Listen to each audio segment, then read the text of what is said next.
इतिहास में कुछ ऐसे नाम होते हैं जो न केवल समाज को बदलते हैं बल्कि पूरी पीढ़ी की सोच पर असर डालते हैं। ऐसे ही एक महानायक थे डॉक्टर भीमराव रामजी अंबेडकर। एक ऐसा इंसान जिसने हजारों साल से चले आ रहे शोषण और अन्याय को चुनौती दी, जिसने सिर्फ अपने लिए नहीं बल्कि करोड़ों दबे कुचले लोगों के हक की लड़ाई लड़ी, जिसने हमें भारत का सबसे बड़ा हथियार दिया, संविधान। यह कहानी है उस इंसान की जिसने इतिहास को अपनी शर्तों पर लिखा।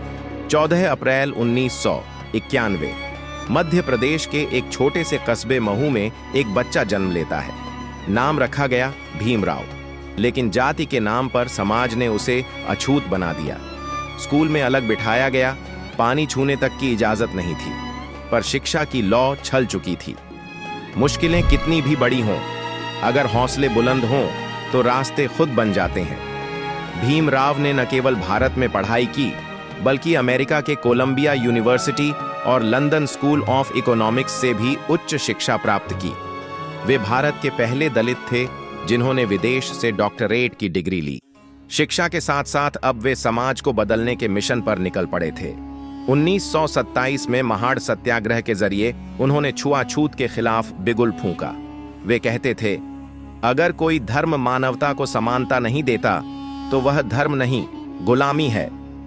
1930 में उन्होंने मंदिर प्रवेश आंदोलन चलाया, फिर बहिष्कृत भारत अखबार के जरिए दलितों की आवाज उठाई। उनका एक ही मकसद था, समानता और सम्मान। स्वतंत्रता के बाद जब भारत को एक मजबूत नींव की जरूरत थी, तब डॉ अंबेडकर को संविधान की ड्राफ्टिंग कमेटी का अध्यक्ष बनाया गया। उन्होंने एक ऐसा संविधान लिखा जो हर व्यक्ति को समान अधिकार देता है। उन्होंने कहा था, हम पहले और सबसे पहले भारतीय हैं। उन्होंने आरक्षण, मजदूरों के अधिकार और महिलाओं की स्वतंत्रता के लिए कानून बनाए, लेकिन उनकी लड़ाई सिर्फ कानून तक सीमित नहीं थी। वे सोच बदलना चाहते थे। हिंदू धर्म की रूढ़ियों से तंग आकर 14 अक्टूबर 1956 को उन्होंने लाखों अनुयायियों के साथ बौद्ध धर्म अपना लिया। यह सिर्फ धर्म परिवर्तन नहीं बल्कि क्रांति थी, लेकिन शरीर ने ज्यादा साथ नहीं दिया। 6 दिसंबर 1956 को उन्होंने दुनिया को अलविदा कह दिया, मगर उनके विचार आज भी जीवित हैं। डॉक्टर अंबेडकर सिर्फ एक नाम नहीं बल्कि एक विचार है। उन्होंने भारत को वह ताकत दी जिससे हर इंसान अपने अधिकारों के लिए खड़ा हो सके। आज भी जब हम संविधान के पन्ने पलटते हैं, जब कोई दलित बच्चा पढ़ लिख कर अफसर बनता है, जब महिलाएं अपने अधिकारों के लिए आवाज उठाती हैं, तब हर जगह हमें एक ही शख्स की झलक मिलती है, डॉ भीमराव अंबेडकर।